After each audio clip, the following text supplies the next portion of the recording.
Assalamualaikum warahmatullahi wabarakatuh. Hari ini kita akan kembali belajar tentang diagnostik kesulitan belajar di sekolah dasar. Jadi, saya akan mencoba untuk menjelaskan bagaimana sih mendiagnosa kesulitan belajar di sekolah dasar. Kenapa perlu untuk mempelajari tentang diagnostik kesulitan belajar sekolah dasar ini?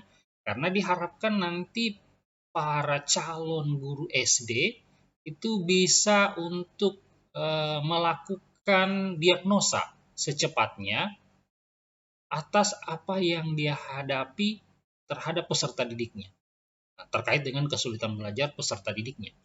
Jadi keinginan kami atau keinginan kenapa kalian harus mempelajari diagnostik kesulitan belajar di SD ini agar supaya kalian memiliki skill yang bisa kalian gunakan ketika kalian menggunakan ilmu pengetahuan ini di sekolah nanti atau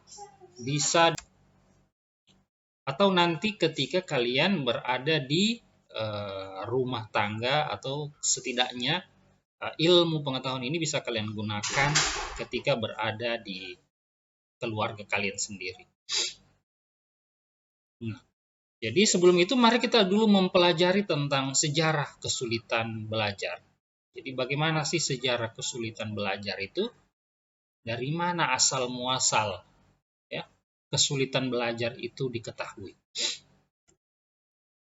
Nah, jadi di fase pertama di tahun 1800 atau di tahun 1800 sampai dengan 1930 kesulitan belajar itu dideteksi dengan melihat fungsi dan disfungsi otak yang dipelopori oleh peneliti-peneliti dari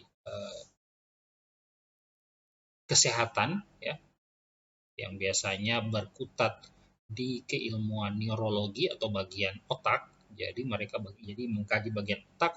Jadi fungsi dan disfungsi otak itu jadi untuk melihat kesulitan belajar itu diawali dengan fungsi dan disfungsi otak. Jadi bagaimana otak itu berfungsi dan tidak berfungsi pada seorang peserta didik atau pada orang umum, ya, orang pada umumnya. Nah, kemudian di fase kedua berkembang ya, dari tahun 1930 ya, jadi bergeser dari penelitian medik ya, jadi penelitian kesehatan itu kembali kepada bukan kembali ya. Jadi bergeser ke metode dalam mengajar. Jadi cara dalam mengajar. Dimulai dipilah-pilah bagaimana cara untuk melakukan hal-hal terbaik dalam hal mengatasi kesulitan belajar ini, tapi dari aspek pendidikan ya. Jadi dari aspek bagaimana seseorang itu mengajarkan agar kesulitan belajar ini bisa teratasi. Nah, kemudian di fase ketiga ya, dari tahun 1960 sampai 1980 bergeser kembali lagi. Jadi para peneliti kemudian bergeser kembali ke penelitian medik. Tapi pergeserannya itu adalah mendiagnosa. Jadi kesulitan belajar itu sudah mulai didiagnosa secara medik. Jadi kalau kita lihat dari fase pertama tadi, apa bedanya fase pertama dan fase ketiga? Jadi fase pertama itu masih berbicara kepada fungsi dan disfungsi otak. Jadi fungsi dan disfungsi otak itu bisa menyebabkan kesulitan belajar. Jadi belum secara spesifik diteliti ke kesulitan belajarnya. Nah, nanti di fase ketiga, ya setelah melalui di fase kedua, baru mulai dilakukan diagnostik secara medik, khusus untuk kesulitan belajar. Nah, ini di fase ketiga dari tahun 1960 sampai 1980. Nah, kemudian di fase terakhir, seperti yang kita rasakan saat ini, itu adalah pengembangan. Jadi mulai dilakukan upaya-upaya untuk mengatasi bagaimana kesulitan belajar ini dapat teratasi secara maksimal. Jadi secara maksimal, bukan lagi secara sepihak, bukan lagi hanya dari dunia pendidikan, tapi secara maksimal. Nah, jadi mulai dilakukan pengembangan atau upaya untuk penanganan secara maksimal. Nah, jadi ini bedanya. Jadi terjadi perkembangan penelitian. Ya. Jadi kemudian apa saja sih itu konsep dasar kesulitan belajar? Nah, jadi konsep dasar kesulitan belajar itu dilihat dari bagaimana ya. Jadi kalau di SD itu dilihat dari bagaimana seorang peserta didik mampu untuk mengeja, mendengarkan, menulis, berpikir, membaca, berbicara, dan menghitung. Ya, jadi di sini jadi ada 7 aspek ini yang dilihat dari seorang peserta didik dalam konsep dasar kesulitan belajar. Nah, dan dari ketujuh aspek ini ternyata dilihat dari seorang peserta didik prestasi mempengaruhi prestasi belajarnya dan prestasi belajarnya itu menurun. Ya. Jadi prestasi belajarnya itu dia menurun. Jadi ketujuh aspek ini, yaitu mengeja, mendengarkan, menulis, berpikir, membaca, berbicara, dan menghitung ini, mengalami penurunan prestasi belajar, maka dapat dikatakan peserta didik tersebut mengalami kesulitan belajar. Nah ini yang perlu untuk dipahami, khususnya para calon-calon guru. Ya, calon-calon guru. Jadi ini merupakan 7 aspek ini merupakan indikator utama dalam mendeteksi bagaimana seorang peserta didik itu mengalami kesulitan belajar. Ya, dari mengeja, apakah dia sudah mampu untuk mengeja, bagaimana dia mendengarkan, apakah dia mampu untuk menguraikan kembali apa yang didengarkan, apakah dia mampu mengutarakan kembali secara lugas, jadi mendengarkan dan berbicara, kemudian menulis, kemudian berpikir, dan membaca, dan juga menghitung. Jadi beberapa aspek ini menjadi tujuan untuk dilihat bagaimana performa dari peserta didik itu. Apakah mengalami penaikan prestasi belajar atau tidak. Itu ya, dari ketujuh aspek yang harus dilihat dari seorang peserta didik. Jadi dia mengalami penurunan prestasi belajar. Jadi semua ketujuh aspek ini itu mempengaruhi prestasi belajarnya dan hasil prestasi belajarnya itu menurun. Nah, kalau menurun, maka peserta didik dapat dikatakan mengalami kesulitan belajar. Jadi perlu dipahami secara baik-baik. Lanjut. Nah, konsep dasar kesulitan belajar ini, ya seperti yang saya katakan tadi, ternyata dapat didiagnostik ya, atau didiagnosa atau dilihat oleh seorang pengajar dengan ditandai dengan penurunan prestasi. Jadi prestasinya itu menurun seperti yang saya jelaskan sebelumnya tadi. Penurunan prestasi ini dapat dilihat dari aspek kognitif, afektif, dan psikomotor. Nah, jadi karena pemerintah Indonesia kita dengan kurikulum terbarunya, yaitu kurikulum 2013, melakukan penetapan terhadap 3 aspek ini, yaitu kognitif, afektif, dan psikomotor ini, untuk dilihat pada seorang peserta didik. Nah, jadi kalau yang sebelumnya itu berlaku secara umum.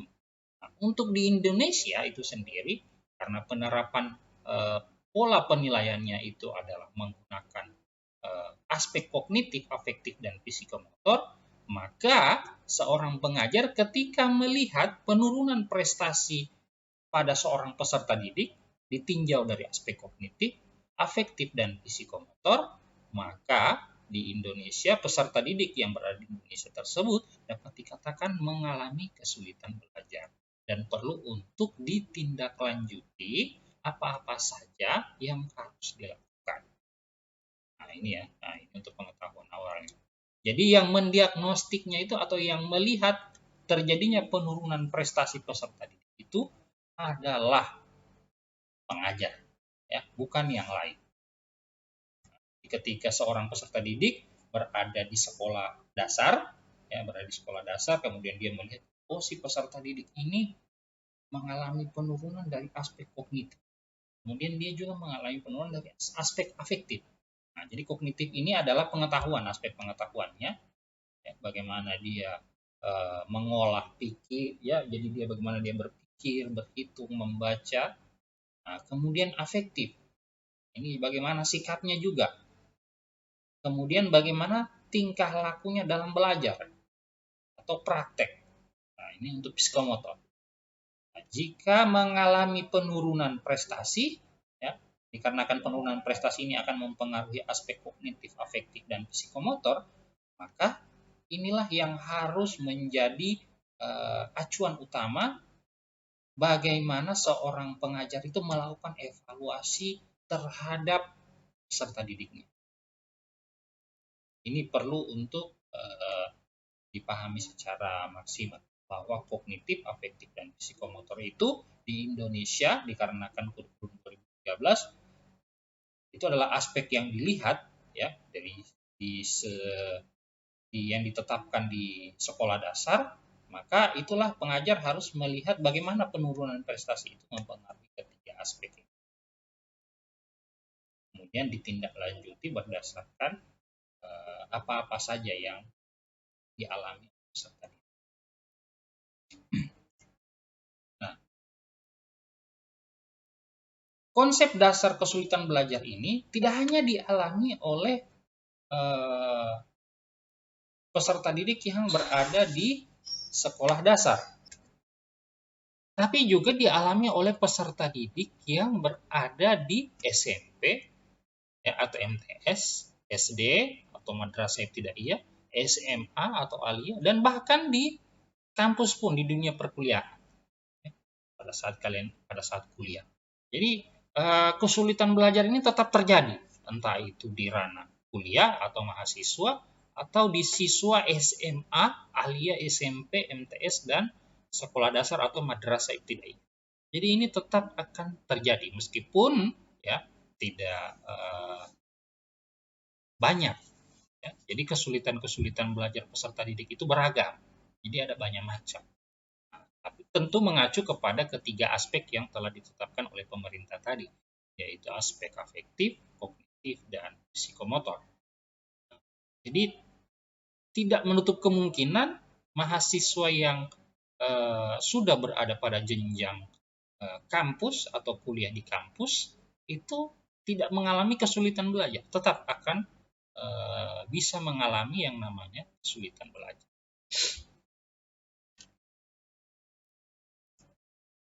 Nah, jadi yang biasanya, ya, yang harus dideteksi oleh peserta didik, ya, yang biasanya harus dideteksi dari peserta didik, maksud saya, oleh seorang pengajar, ya, jadi guru itu mendeteksi peserta didiknya itu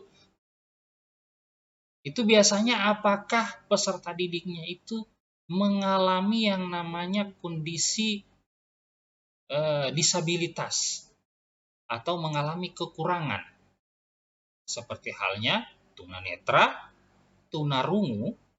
Ya, tunanetra ini mata, dan tunarungu pendengaran, tunawicara tidak dapat berbicara, kemudian tunadaksa, tunalaras, dan tunagrahita, dan tunaganda. Nah, yang biasanya sering dijumpai, ya, jadi yang biasanya, jadi tidak semua, ya, jadi yang biasanya dijumpai atau yang paling sering dijumpai seorang pengajar di sekolah dasar anak-anak normal atau yang biasanya, yaitu anak-anak yang mengalami yang namanya tunagrahita. Nah, ini tetap, jadi biasanya orang tuanya tetap menyekolahkan anak tersebut di sekolah anak-anak normal. Jadi ini perlu untuk kalian hindari. Ya, kenapa perlu untuk dihindari? Karena anak dengan kondisi tunagrahita ini harus mendapatkan pengajaran dari guru-guru yang telah mendapatkan pelatihan spesialis, ya, dalam hal menangani anak-anak yang mengalami tunagrahita. atau tunalaras atau tunaganda, atau tunawicara atau tunarungu dan tunanetra. Dan berbagai macam dari ketujuh kondisi kekurangan yang dialami oleh peserta didik yang kemungkinan akan didapatkan. Jadi ini adalah kondisi atau kondisi yang bisa kita temui pada anak-anak yang biasanya dikatakan anak-anak luar biasa. Jadi ini kalian perlu, jadi yang paling susah untuk dideteksi itu adalah tunagrahita. Karena dia biasanya tetap dia memiliki pendengaran, memiliki penglihatan, dan juga dia dapat berbicara. Hanya saja dia mengalami yang namanya sedikit gangguan emosional. Nah, ini tunagrahita. Nah, bagaimana jika didapati seorang peserta didik dengan kondisi tunagrahita? Maka kondisi peserta didik yang tunagrahita yang kemudian tetap disekolahkan di kondisi sekolah normal atau teman-temannya yang tidak mengalami kondisi keterbelakangan atau kondisi kekurangan, maka biasanya anak-anak yang mengalami kecacatan ini atau pada kondisi learning disability ini, itu biasanya mereka akan menjadi bahan perundungan. Nah, ini bahan perundungan ini atau biasa dikenal dengan sebagai bahan bulian. Nah, mereka akan menjadi tujuan olok-olok teman-temannya. Nah, ini akan memperparah emosi dari kondisi peserta didik. Nah, apa yang harus kita lakukan? Yaitu pertama adalah dengan cara melakukan yang namanya mediasi terhadap orang tua agar supaya anaknya disekolahkan di sekolah luar biasa. Nah, jadi ada beberapa sekolah yang memang dikhususkan bagi anak-anak yang mengalami gangguan kecacatan yang seperti ini. Seperti tunanetra, tunarungu, tunawicara, tunadaksa, dan tunagrahita atau tunaganda atau tunalaras. Di kondisi-kondisi inilah yang perlu untuk bisa kalian miliki, ya. Bagaimana cara mendeteksi, oh si anak ini ternyata tunagrahita, si anak ini ternyata mengalami yang namanya tunaganda. Jadi ini perlu untuk dicerna agar supaya mereka mendapatkan pendidikan dengan guru yang layak atau guru yang telah diberikan pelatihan spesialis terkait dengan kondisi keterbelakangan peserta didik ini. Jadi ada beberapa guru yang memang diberikan pelatihan oleh pemerintah terkait dengan anak-anak yang mengalami keterbelakangan ini, ya, atau learning disability, atau biasa dikenal dengan learning disability, atau biasa dikenal dengan anak-anak luar biasa. Jadi seperti tunanetra, tunarungu, tunawicara, tunagrahita, tunalaras, tunadaksa, dan tunaganda. Jadi ini sudah ada guru-gurunya yang dilatih oleh pemerintah dan diberikan pelatihan-pelatihan khusus untuk menangani anak-anak dengan ketujuh kondisi ini.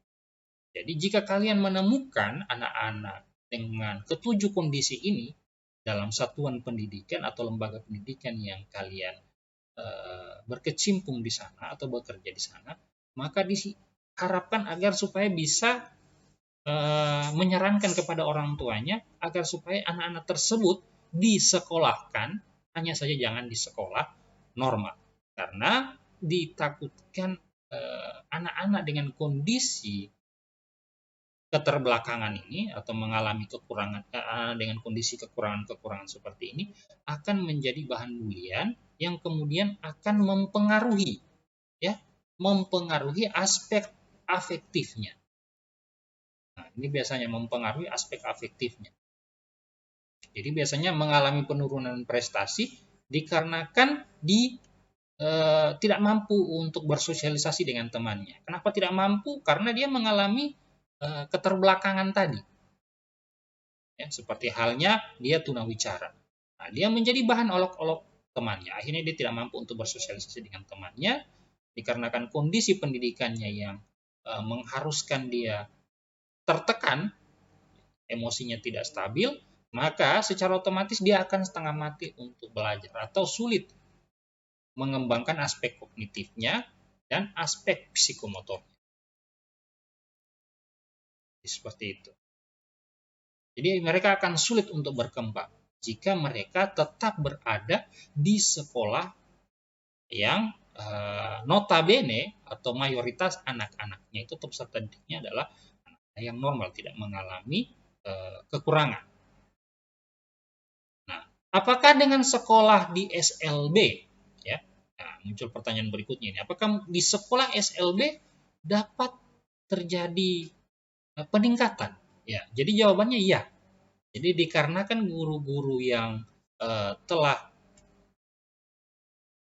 mendapatkan pelatihan dengan spesialis dari ketujuh anak-anak ini. Jadi misal si guru mendapatkan pelatihan terkait dengan mengatasi anak-anak yang tunarungu. Jadi berarti dia bisa mengatasi dan dia bisa berinteraksi, bersosialisasi, dan kedepannya maka emosi dari anak-anak tunarungu ini bisa lebih stabil dan mampu untuk belajar. Agar supaya mereka tetap bisa berinteraksi dengan kita. Jadi makanya kenapa kalau kita lihat di banyak-banyak televisi ada beberapa perlombaan yang diadakan untuk anak-anak yang mengalami keterbelakangan, seperti halnya ada olimpiade yang dilakukan untuk anak-anak yang mengalami keterbelakangan. Kenapa mereka bisa berkompetisi? Ya, karena itu tadi mereka telah diajarkan atau telah dibimbing oleh guru yang telah memiliki keahlian khusus. Jika kalian memiliki keahlian khusus tersebut, maka bolehlah untuk mengajarkan anak-anak dengan kondisi kekurangan tersebut. Ya. Cuma tergantung dari bagaimana apa skill dan bagaimana anak-anak yang kalian bimbing tersebut. Ya, kalau memang kalian punya skill dalam hal berkomunikasi dengan anak tunarungu dan pernah mengalami dan pernah diberikan pelatihan untuk menangani anak-anak tunarungu, ya kemudian pas di sekolah tersebut kalian juga mendapati anak-anak yang tunarungu, ya mungkin bisa saja untuk dilakukan penanganan. Itu ya. Ini beberapa informasi tentang konsep dasar kesulitan belajar dan sejarah, ya sejarah kesulitan belajar. Nah, sekarang tugas kalian yaitu adalah membuat, ya jadi tugas untuk melihat sejauh mana pemahaman kalian di bidang materi yang telah saya jelaskan ini atau berada di sejarah kesulitan belajar dan konsep dasar kesulitan belajar, maka kalian perlu untuk membuat resume, ya, membuat resume dengan cara memilah beberapa informasi yang kalian butuhkan. Jadi kalau di semester kemarin kalian menggunakan